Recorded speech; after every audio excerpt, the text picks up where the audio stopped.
Prepare yourself, my infidel, he called in broken English. Thy rod and thy staff. I come for you. They comfort me. Hyperventilation gripped her body, her breathing constricted, her chest thumped violently. Brief, disconnected thoughts whirled through her brain. The door of the tent flew open.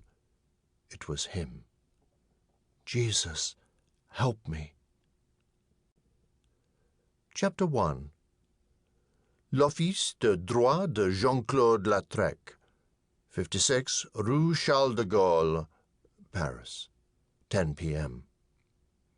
The door exploded in a shower of glass. 3 black-masked bandits rushed in from the night. Slinging their Uzis across his desk, they jammed steel gun barrels into his cheek, grinding his lips into his teeth. Jets of pain shot through his jaw. Violent shaking took possession of his body. Liquid soaked his pants.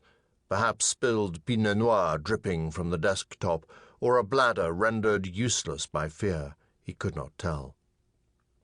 Jean-Claude Lautrec, the great avocat of France, the man whose golden voice enraptured the media and earned him the title, the most magnificent lawyer in all of Europe, cried out in a pitiful, helpless whine, "Mais de Dieu! God help me." "What is this?" A jarring punch bloodied his lip. "The great Jean-Claude Lautrec, a self-avowed atheist, cries to God for help? Allah has nothing to do with this."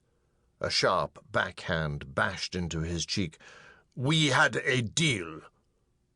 "Who are you?" "Does $30 million say who we are? But you demanded $30 million to defend these pilots. You promised victoire, and one of them cuts a deal with the U.S. Navy?" "That was not my idea." "Shut up!" A gun stock smashed his jaw. Sharp pain pounded the back of his skull. "What information was compromised?" "None, I assure you." "Liar!" The accents blended French and Arabic. "S'il vous plaît." A slight burst of energy. "Nothing was compromised, s'il vous plaît." Fighting for his life, his great advocacy skills flickered, then flamed. "They murdered one pilot before the trial ended. The other did not receive the death penalty."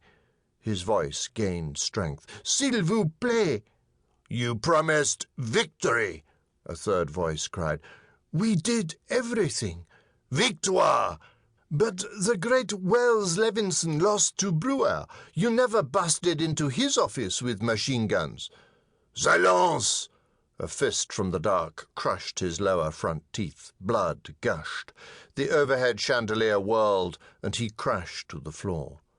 "We paid Levinson half what we paid you." A high-pitched bandsaw hummed in his ears. Voices faded in and out. He reached in his pants pocket, feeling for the number 3 on his cell phone. The phone slipped out of his pocket and dropped onto the floor. "And at least Levinson's clients were executed." He referred to a U.S. Navy court-martial that had taken place in San Diego, involving the trial of 3 Navy chaplains for treason.